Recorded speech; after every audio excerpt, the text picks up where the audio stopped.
اللهم صل على سيدنا محمد وعلى محمد. اللهم صل على سيدنا محمد وعلى اللهم صل على سيدنا محمد وعلى سيدنا محمد.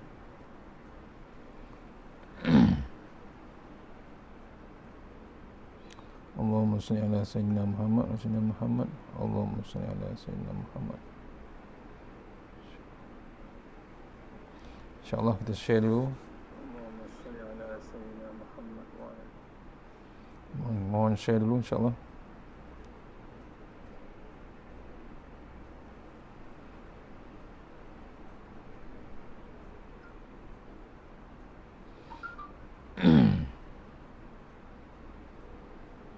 Kita share dulu insyaAllah. Mohon kita share. Kita copy link terus share insyaAllah.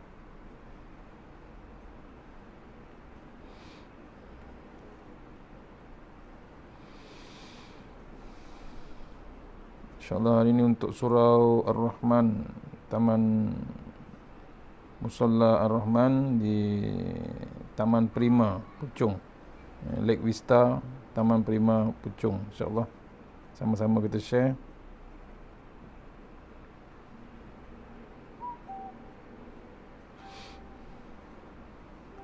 Mohon share sahabat-sahabat Taman Prima Puchong, InsyaAllah. Kita share dulu biar semua dapat. Memang tak boleh pergi surau.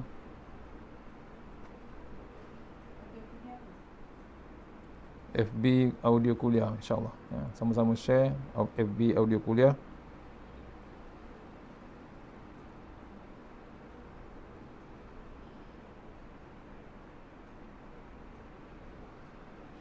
Mohon share.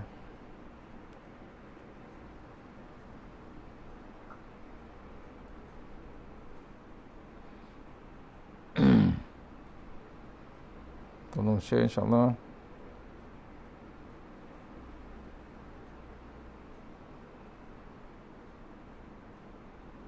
Okey.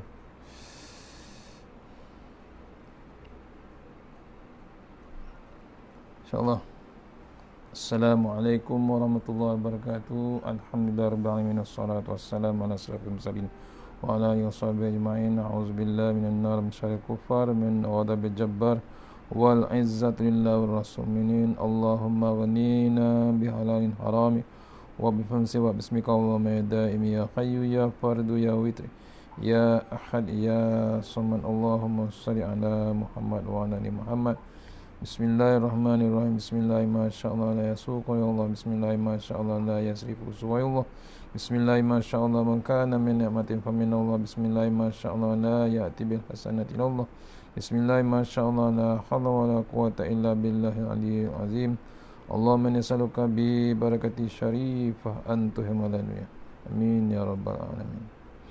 Alhamdulillah, jumpa kita untuk pengisian maghrib tazkirah online khas kita tujukan pada surau. Sepatutnya hari ini di surau ataupun Musalla Ar-Rahman Puchong, Taman Prima Puchong, insyaAllah. Mohon sahabat-sahabat di Puchong share ya, di Taman Prima Musalla Ar-Rahman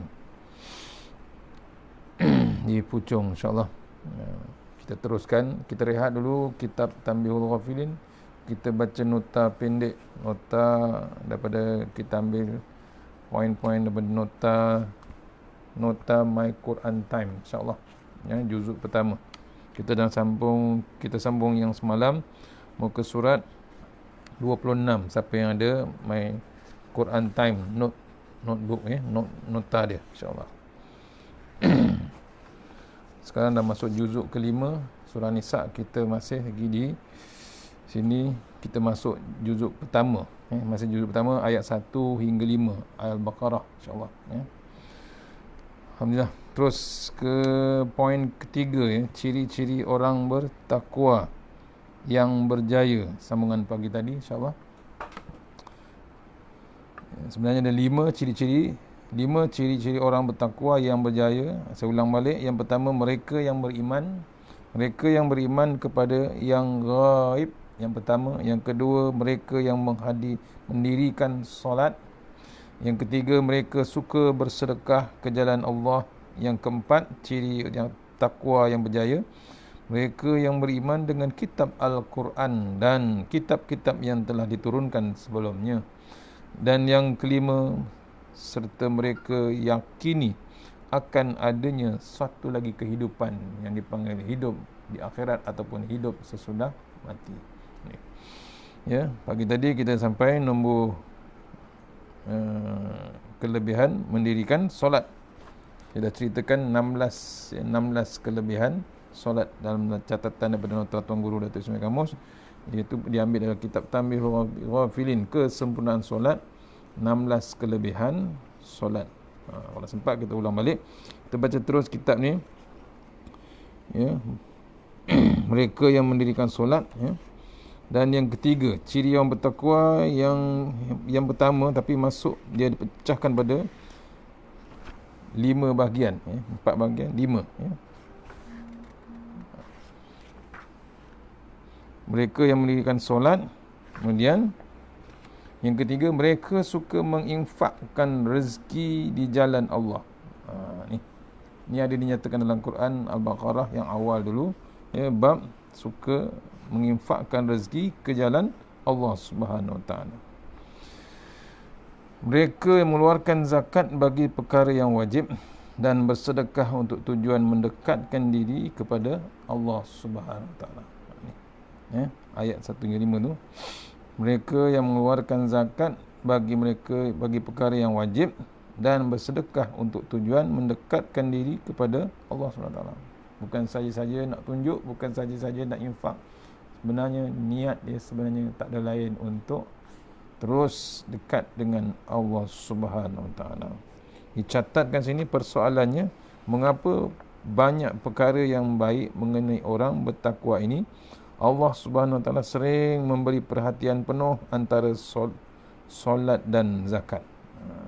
Buat baik ni, tapi nampak dikategorikan sini Allah Subhanahu Wa Taala sering memberi perhatian penuh antara zakat dan solat. Ini kerana solat merupakan hak Allah sekaligus ia merupakan satu bentuk ibadah kepadanya.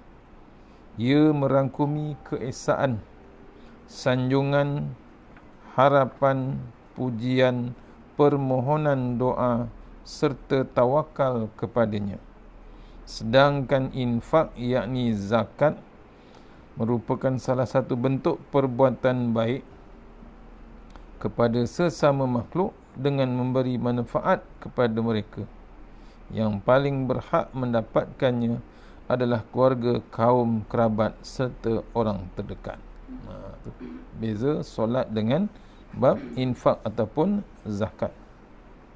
Contohnya zakat. Solat tu merupakan satu bentuk ibadah terus pada Allah Ta'ala, berkomunikasi terus dengan Allah Subhanahu Wa Ta'ala. Ia merangkumi mengaku keesaan Allah Ta'ala, menyanjung, sanjungan kita terus pada Allah Ta'ala, bukan manusia, bukan makhluk. Kemudian harapan tak ada lain, pergantungan kita terus dengan Allah Ta'ala. Dalilnya Qul huwallahu ahad Allahus samad. Itu kita bergantung terus dengan Allah Subhanahu Wa Ta'ala. Kemudian harapan, kemudian pujian, tak ada benda yang lain yang berhak dipuji adalah Allah Subhanahu Wa Ta'ala, Allah saja. Awal-awal Al-Fatihah, Alhamdulillah. Yang berhak dipuji hanya Allah Subhanahu Wa Ta'ala. Kemudian doa, permohonan doa tak ada untuk terus manusia. Kita terus doa pada Allah Ta'ala, terus membulat terus pada Allah Ta'ala. Kemudian serta tawakal kepadanya. Maksudnya kita tawakal terus kepada Allah Subhanahu Wa Ta'ala. Keluar jadi Bismillahi tawakkaltu Allah wala haula wala quwata illa billahil aliyil azim. Itu terus serah pada Allah Ta'ala. Saat solat adalah lambang hubungan kita dengan Allah Subhanahu Wa Ta'ala. Manakala zakat adalah lambang hubungan kita dengan manusia, agar kita menyumbangkan semula apa yang telah Allah Subhanahu Wa Ta'ala kurniakan kepada kita. Beza solat dengan zakat. Solat tu lambang hubungan kita dengan Allah Subhanahu Wa Ta'ala terus. Manakala zakat adalah lambang hubungan kita dengan manusia, agar kita menyumbangkan semula apa yang Allah beri kepada kita. Contohnya nikmat, macam-macam nikmat kita dapat. Ada orang mengatakan dari dirinya bertakwa, yakni menjaga solat, tapi mereka tidak pula berinfak. Sebenarnya ini bukan sifat orang bertakwa. Orang yang bertakwa perlu menjaga manusia lain, berkasih sayang sesama keluarga, mengajak membaca Al-Quran, dan dalam masa yang sama menjaga hubungan dengan Allah Subhanahu Wa Taala. Tu contoh yang diberikan, apa dia? Bab orang yang bertakwa, yakni menjaga solatnya. Orang yang bertakwa jaga bab solatnya, tidak ditangguhkan, tidak ditinggalkan, tidak dilambatkan. Mereka tidak pula, tapi kalau dah jaga bab solat, tidak pula berinfak. Ditulis sini, dicatatkan sini, sebenarnya bila buat demikian, dia solat tapi dia tak berinfak, bakhil pula, kedekut pula. Akhirnya orang dia tak jadi orang yang bersifat takwa. Orang yang bertakwa perlu jaga hubungan dengan manusia lain. Ada bab kasih sayang sesama keluarga, mengajak membaca Al-Quran. Ada bab ajakan. Dia tak mengaji seorang-seorang. Dia akan jemput, dia akan cari jalan, pujuk keluarganya berkasih sayang dan Al-Quran. Dalam masa yang sama, menjaga hubungan terus dengan Allah Subhanahu Wa Taala. Sebenarnya apa yang dikatakan sebagai infak, adakah hanya untuk harta sahaja? Infak bukan hanya untuk harta saja. Bukan sahaja dalam bentuk harta. Infak juga melalui ilmu. Maka ini dinamakan sebagai infak ilmu. Infak ilmu ini datangnya daripada Allah Subhanahu Wa Taala, dan kita pula berikan kepada orang lain. Itu yang Nabi pesan, sampaikan walaupun satu ayat. Jangan kita simpan, tak boleh simpan, kena sampaikan.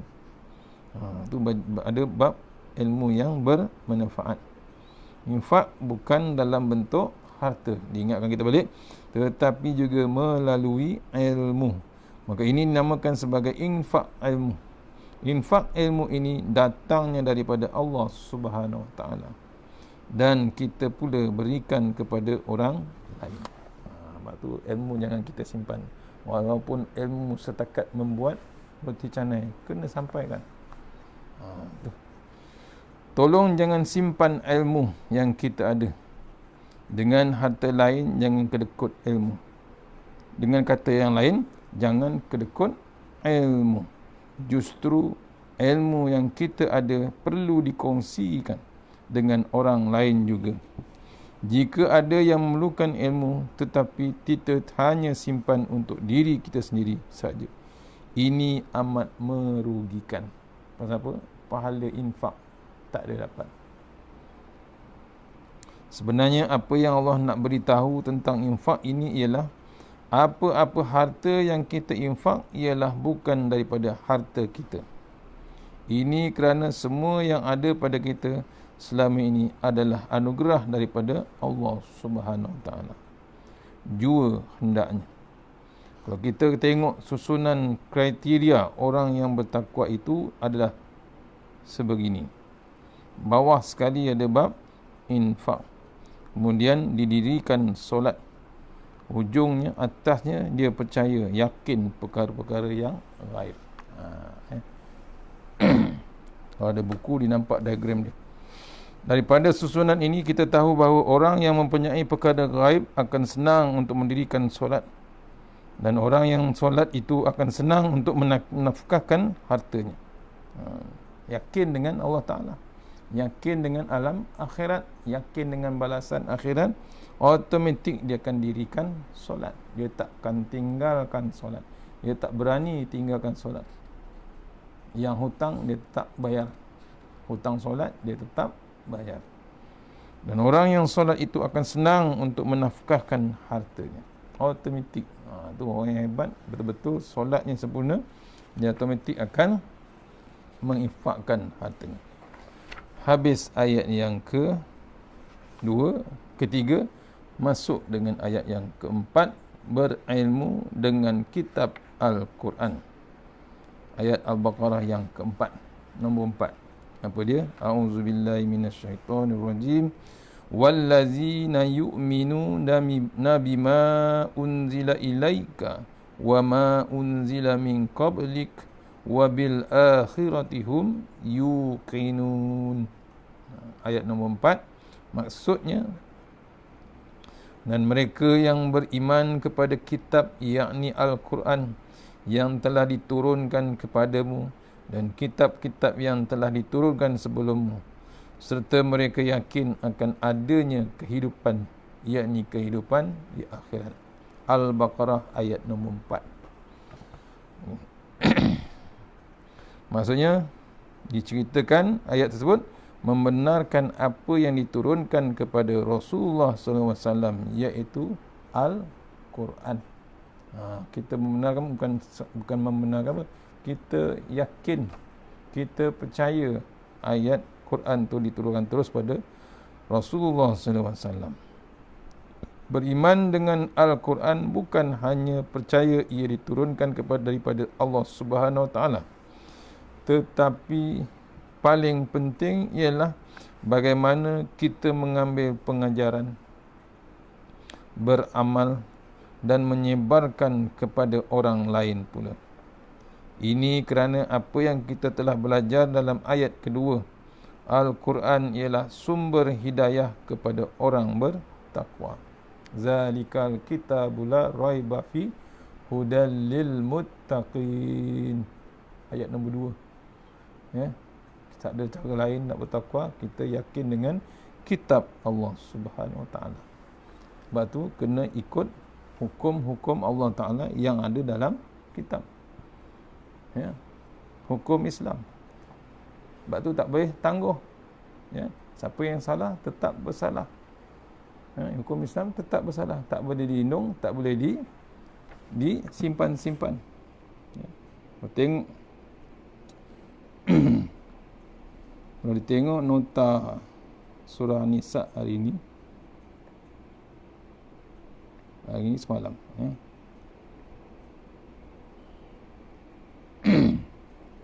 Dalam My Quran Time, ya.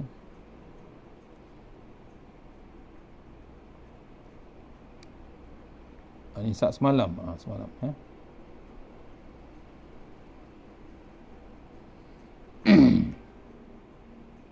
Nisa semalam menceritakan disuruh kita beristighfar, ayat 106 hingga 113.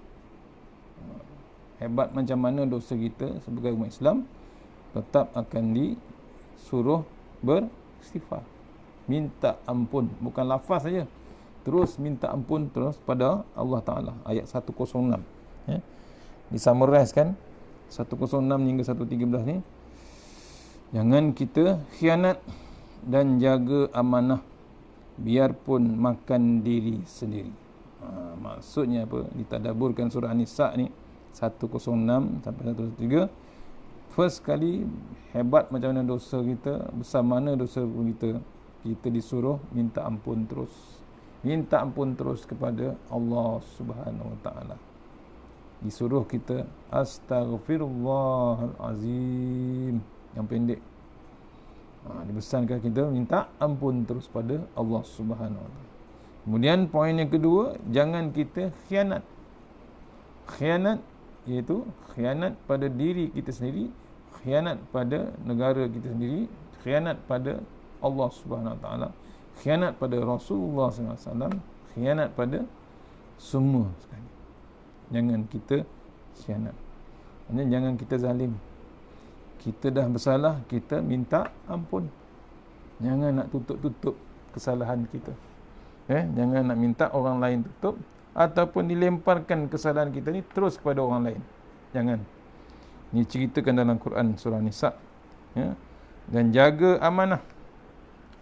Bila salah, tetap salah. Bila kena hukum, tetap kena hukum. Itulah hukum Islam. Jaga amanah. Tak kira dia ketua ke, timbalan ke, tak kira. Salah tetap salah. Tak boleh tangguh, tak boleh lari, tak boleh dihiddenkan. Ni hebatnya Al-Quran, hebatnya Islam. Walaupun makan kawan sendiri, sahabat sendiri, ketua sendiri, tetap akan disuruh hukum. Sebab tu dipesankan kita banyakkanlah istighfar, banyakkanlah istighfar agar tidak kita ni khianat. Bahaya. Masalah apa? Bila kita ni tak ada bab minta ampun dengan Allah Ta'ala, kita makin hebat. Kita buat dosa, buat maksiat, tak takut langsung nak buat maksiat.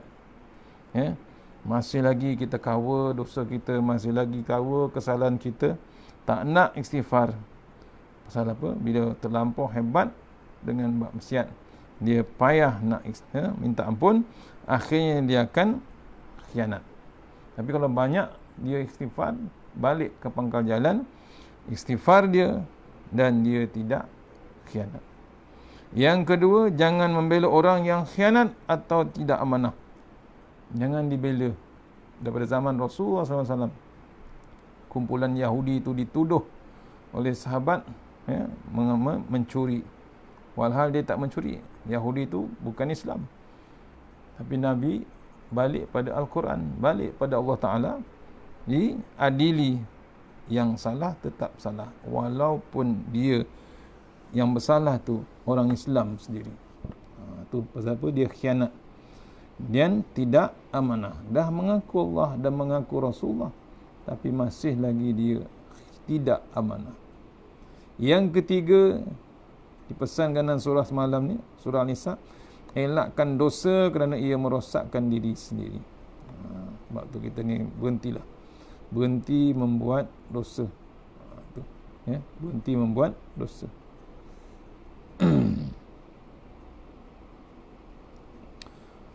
Balik pada kitab tadi, balik pada nota tadi. Wallazina yu'minuna bima unzila ilaika wa ma unzila min qablik wa bil akhirati hum yuqinun. Mereka yang beriman kepada kitab Quran, kitab Al-Quran telah diturunkan kepadanya, kitab-kitab yang telah diturunkan sebelummu, serta mereka yang yakin akan adanya kehidupan akhirat. Dia membenarkan apa yang diturunkan kepada Rasulullah SAW, iaitu ayat Al-Quran. Jadi beriman dengan Quran bukan hanya percaya ia diturunkan daripada Allah SWT, tetapi paling penting ialah bagaimana kita mengambil pengajaran, beramal dan menyebarkan kepada orang lain pula. Itu bila mengaji tadabbur, kita tahu isi Quran tu, kita tahu intipatinya dan tahu bab amalnya, dan juga mengambil teladan atau pengajaran yang dah berlaku sebelum ini.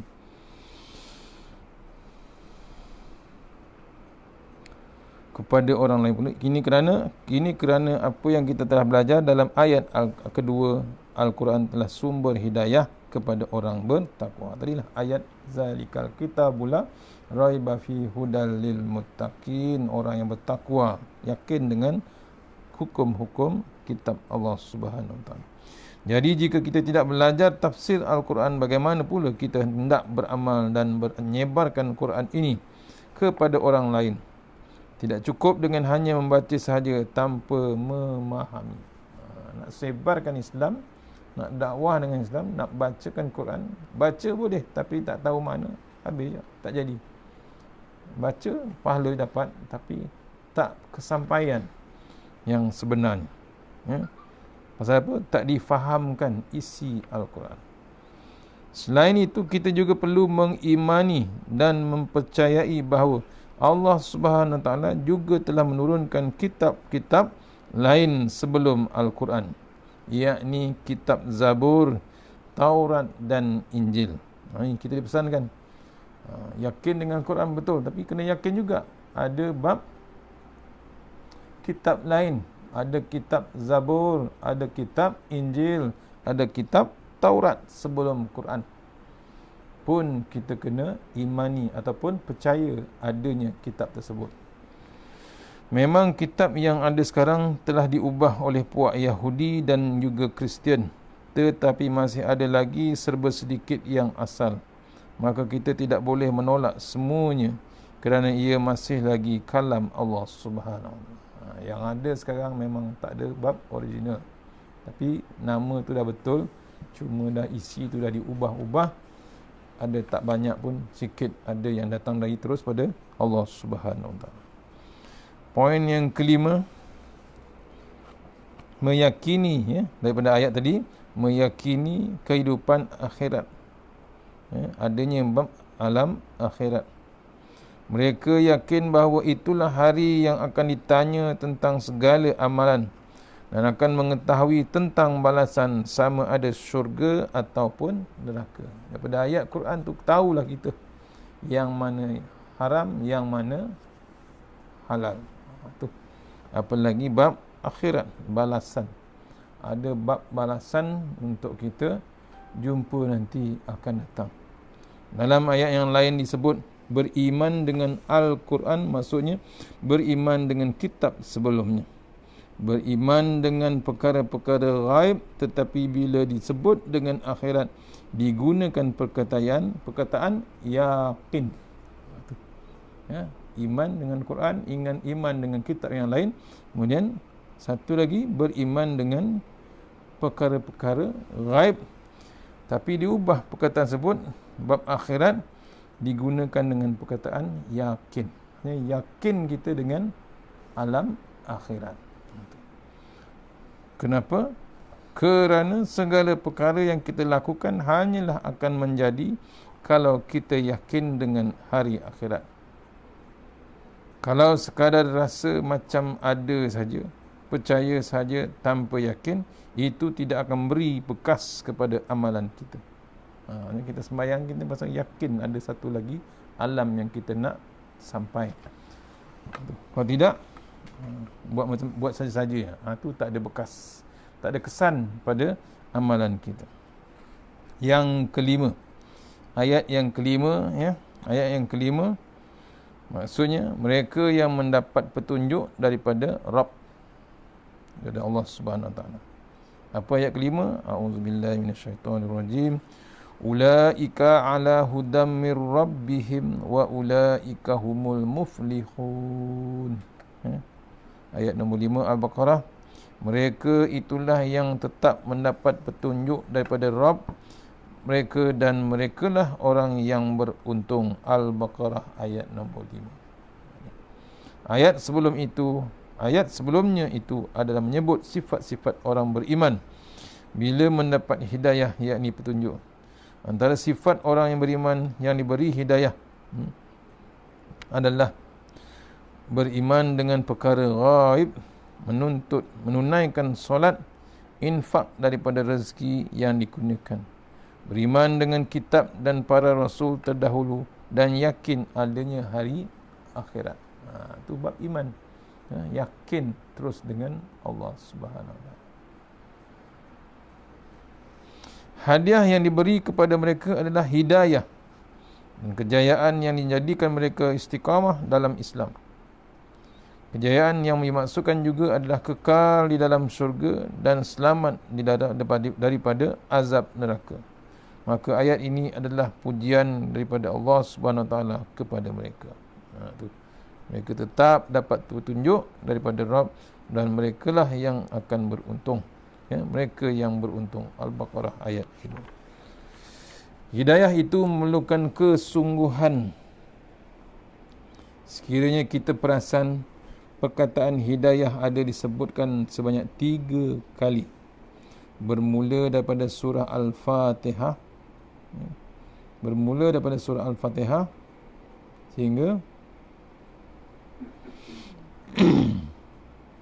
sehinggalah ayat yang kelima dari surah Al-Baqarah. Allah Subhanahu Wa Taala akan beri hidayah sekiranya kita bersungguh-sungguh mencarinya. Dan kita pula mestilah sentiasa berdoa supaya dikurniakan petunjuk jalan yang lurus. Daripada Al-Fatihah, ya, ditunjukkan jalan kita sampailah Al-Baqarah yang kelima. Sebab tu poin yang penting, hidayah adalah hadiah daripada Allah.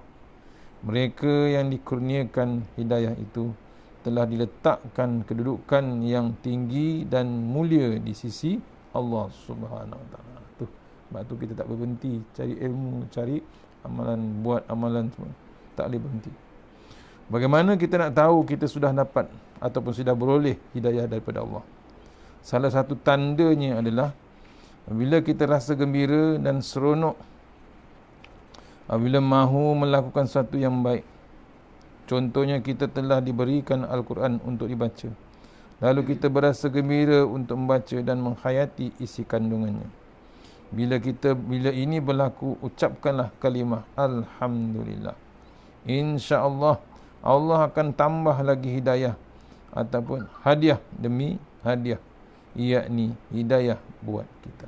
Allah tu, ya. Nak tahu hidayah tu daripada Allah Ta'ala, salah satu tandanya bila rasa gembira dan seronok apabila melakukan sesuatu, mahu melakukan sesuatu yang baik. Tu, ya, hidayah kita juga. Suka majlis ilmu, suka baca Quran. Ada my Quran time, tunggu kita. Seronok menunggu daripada tengah hari, petang, malam, pagi besok, ditunggu. Seronok, bersaing-saing dia menunggu. Tak cukup juga tengok lagi dalam YouTube, tak cukup lagi tengok dalam Facebook, Instagram, semua ada, diulang-ulang. Suka dia. Seronok pasal apa? Berlaku bab rasa gembira. Allah tambah lagi. Itulah bila bagi Quran lagi suka dia, seronok. Quran barulah lagi seronok. Lalu kita berasa gembira untuk membaca dan menghayati isi kandungannya. Bila ini berlaku, kita sebut terus, ucapkan Alhamdulillah. InsyaAllah Allah akan tambah lagi hadiah. Hadiah demi hadiah, yakni hadiah hidayah untuk kita. Resolusi ayat tersebut, ya, yang pertama, berinteraksi dengan Al-Quran tanpa keraguan. Sebab tu bila berdepan dengan Quran, baca ayat Quran, tak ada lagi bab ragu. Tu contohnya poin yang pertama tadi, itu ayat kedua, Alif Lam Mim zalikal kitabul la raiba fihi hudal lil muttaqin. Tak ada keraguan lagi kitab Allah Taala. Yang kedua, menyerah diri, tunduk ketika berinteraksi dengan Al-Quran. Sebab dia bila bacakan ayat Quran, sebab Nabi bila baca ayat Quran, sebab dia bimbang macam-macam cerita dalam Quran. Amaran ada, berita gembira ada, ya, berita duka cita ada, sejarah ada, semua cukup. Tapi yang paling bimbang, amaran daripada Allah Ta'ala diceritakan dalam ayat Al-Quran. Serah diri terus, dengar ayat Quran, tunduk terus dia. Kita kadang-kadang tak ada bab adab. Kita kadang-kadang membiarkan ayat Quran tu berlalu, suara Quran tu berlalu macam tu, tak ada rasa sedih, tak ada rasa apa, tersentak pun tak ada. Rasa macam lagu biasa je. Kesilapan besar kita. Dan berinteraksi dengan Al-Quran. Yang ketiga, jaga solat dan infak sebagai kesan bersama Al-Quran. Dah ada bab Quran, diajarkan kita, diceritakan kita dengan bab solat. Disuruh kita jaga bab solat, iaitu hubungan kita dengan Allah Subhanahu Wa Taala. Yang kedua, bab infak, ya. Bab infak, bab sedekah, donation, mana macam-macam. Dengan keadaan sekarang ni pun ketika orang banyak yang susah, kita tak berhenti. Jangan dikata orang, kita sendiri ada bab kesedaran. Kesan daripada? Kesan daripada Al-Quran. Diceritakan kelebihan infak. Habis ayat 1 hingga 5. InsyaAllah kita berhenti takat tu, ya. Mudah-mudahan pengisian ayat 1 hingga 5 ada memberi kesan sedikit, ya, untuk kita prepare, untuk kita sayang terus dengan Al-Quran, masa kita dengan Al-Quran. Itu diceritakan dalam My Quran Time. InsyaAllah, mana yang baik daripada Allah Ta'ala, yang lemah daripada saya sendiri. Kita sudahi surah Al-Fatihah. Bismillahirrahmanirrahim. Iyyaka na'budu.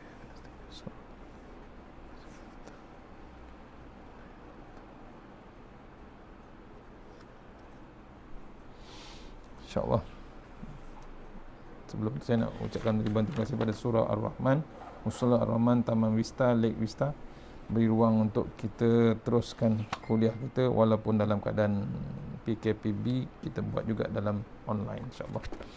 A'udzubillahi minasyaitonirrajim. Bismillahirrahmanirrahim. Allahumma tawwil a'marana wa sahi ajsadana wa nawwir qulubana wa sabbit imanana wa ahsin a'malana wa si arzaqana wa ilal khairi qaribna wa anis syari' amrina wa qdi hawajina wa fid din hawajina wa dunya wa akhirah. Ya Allah, panjangkan umur kami panjangkan umur kami, sihatkan badan kami, terangkan hati kami, tetapkan iman kami, elokkan amalan kami, luaskan rezeki kami, dekatkan kami kepada kebajikan, jauhkan kami daripada kejahatan, tunaikan hajat kami. Ya Allah, peliharalah ke atas kami dan kepada kedua orang tua kami, pasangan kami, anak-anak kami, sahabat-sahabat kami, sahabat-sahabat Al-Quran dan seluruh muslimin dan muslimat daripada wabak COVID-19 ini. Ya Allah, Ya Rahman, Ya Rahim, kami mohon kepadamu berkenan, berikanlah afiat kepada kami daripada bala bencana ini dan penawar dari segala penyakit. Peliharalah kami dalam penjagaanmu daripada segala wabak ini. Sesungguhnya Engkaulah Maha Pemelihara.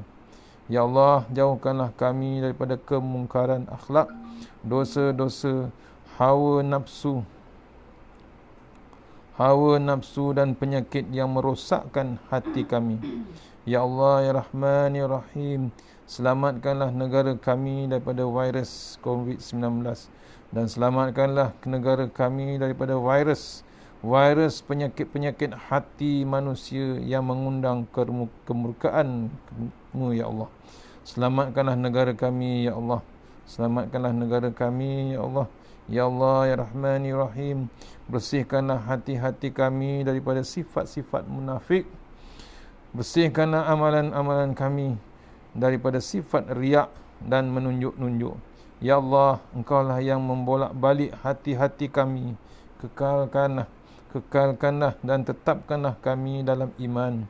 Kekalkan hati-hati kami dalam ketaatan dalam keagamamu, Ya Allah. Ya Allah, keluarkan kami daripada kegelapan yang kami tidak sedar. Selamatkanlah hati-hati kami.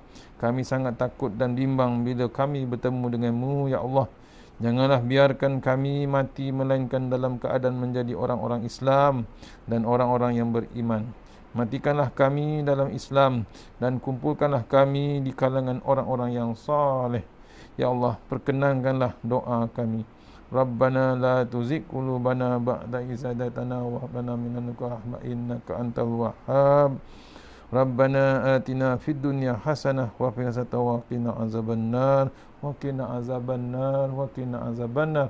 Bismillahirrahmanirrahim. Bismillah ma syaa Allah la yasuqu ya Allah. Bismillah ma syaa Allah la yasrifu ya Allah. Bismillah ma syaa Allah man kana min ni'matin fa min Allah. Bismillah ma syaa Allah la ya'ti bil hasanati illa Allah. Bismillah ma syaa Allah la haula wa la quwwata illa billahil aliyyil azim. Allahumma nas'aluka bi barakati syarifah anta hamalad dunya. Amin ya rabbal alamin. Alhamdulillah. Syukur. Allahumma shalli ala sayyidina Muhammad. InsyaAllah jumpa lagi untuk pagi besok selepas habis waktu subuh. InsyaAllah jumpa selepas habis my Quran time. InsyaAllah. Assalamualaikum warahmatullahi wabarakatuh.